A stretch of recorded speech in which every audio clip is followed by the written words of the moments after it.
This is the WJTS News. In the news tonight, fire over the weekend leaves Huntingburg home heavily damaged. OWI charges put Huntingburg man behind bars. Jasper police are asking for the public's help. Also, Kirk Gooksell will be in with sports. On our Monday with the Mayor segment, we speak with Santa Claus Town Council President Michael Johannes. All this and more coming up on WJTS TV News.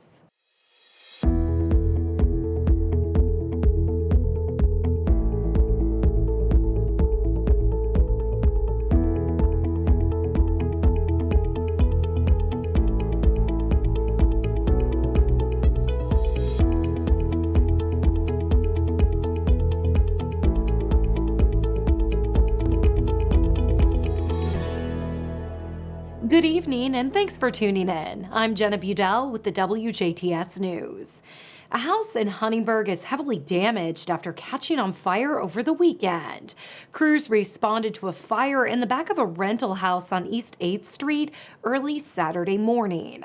Huntingburg Assistant Fire Chief Glenn Kissling believes the fire was started by a kerosene heater. The house suffered between $15,000 to $20,000 in damages. No injuries were reported. 4 trucks and 17 men were on the scene for about 2 hours. A Huntingburg man was arrested on OWI charges. 34-year-old Jason Cooper was charged with resisting law enforcement with a motor vehicle, operating a motor vehicle with a BAC over .15, and operating a motor vehicle while intoxicated, endangering a person. On Sunday night, Huntingburg police noticed a Jeep with false and fictitious license plates. The driver, Cooper, also had a suspended license.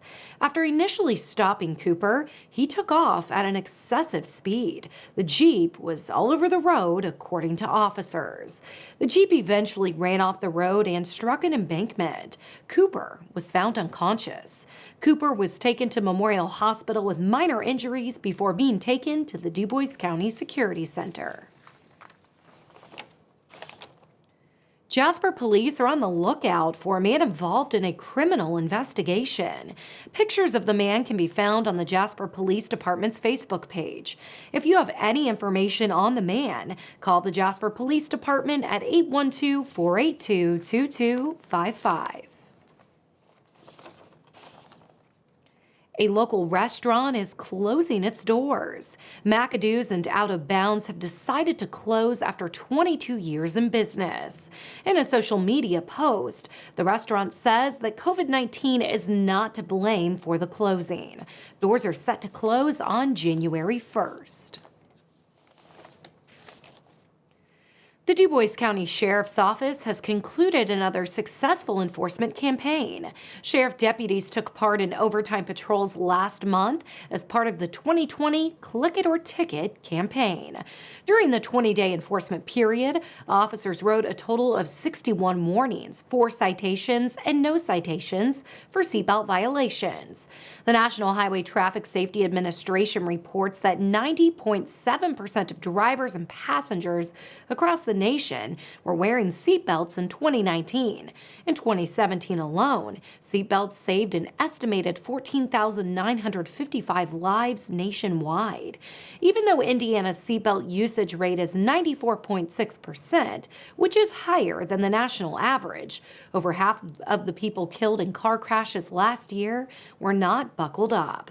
Drivers less than 34 years old, specifically male drivers, were more likely to be found not wearing a seatbelt. Over 200 law enforcement agencies across the state took part in the Click It or Ticket campaign this year. Sheriff deputies want to remind all drivers and passengers to wear a seatbelt. Indiana has a primary seatbelt law, allowing law enforcement officers to stop and cite drivers and passengers for failing to wear a seatbelt. Drivers can also be cited for each unbuckled passenger less than 16 years old. Children under 8 must be properly restrained in a federally approved child or booster seat. 44 new cases of COVID-19 were reported in DuBois County on Monday.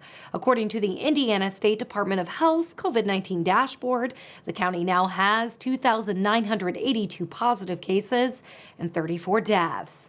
The dashboard also shows that the county's 7-day rolling average for all positive tests is 12.9%. 13,159 residents have been tested since the pandemic began in March. To see a breakdown of the county's COVID-19 cases by age group or for more information, visit coronavirus.in.gov. As always, the best way to protect yourself and others around you is by practicing social distancing, washing your hands frequently with soap and water, and to mask up.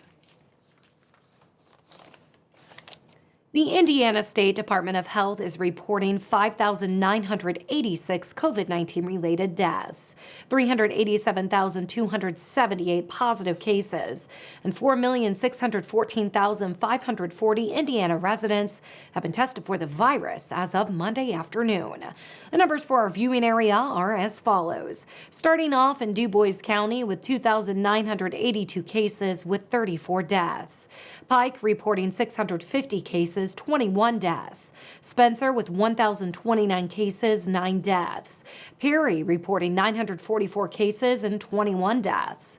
Martin, 433 cases, 6 deaths. Davies County reporting 1,878 cases, 55 deaths. Orange with 845 cases, 28 deaths. Knox County reporting 2,263 cases with 27 deaths. Crawford, 406 cases, 2 deaths. Posey, 1,470 cases, 22 deaths. Lawrence, 2,243 cases and 53 deaths. Gibson, 2,385 cases and 38 deaths. Warwick, 3,912 cases and 77 deaths. And Vanderburgh County is reporting 11,730 cases with 140 deaths. To see a map of cases by county, head to coronavirus.in.gov.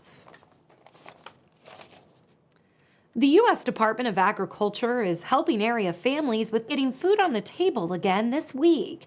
Their next Farmers to Families Food Box Program Distribution Day takes place at the Davies County Fairgrounds in Elnora on Tuesday, December 8th. Volunteers will load mixed food boxes from 4 to 5:30 p.m. or until quantities run out. All you have to do is pull up and open your trunk. Families are asked to enter the fairgrounds from Highway 57. Cars are not allowed to line up early. Around 1,100 families will be served. Time is running out for Hoosiers to apply for a share of the state's settlement in the 2017 Equifax data breach.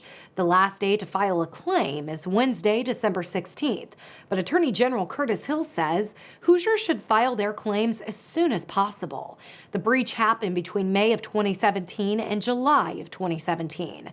Nearly 147 million Americans and roughly 3.9 million Indiana residents had their personal information, including Social Security numbers, birthdays, addresses, and credit numbers, compromised.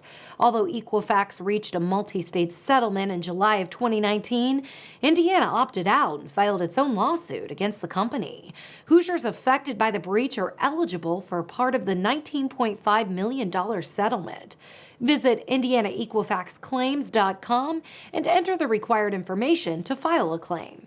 You will either receive the money digitally or by paper check. Now stick around. Weather and sports are still to come on WJTS News.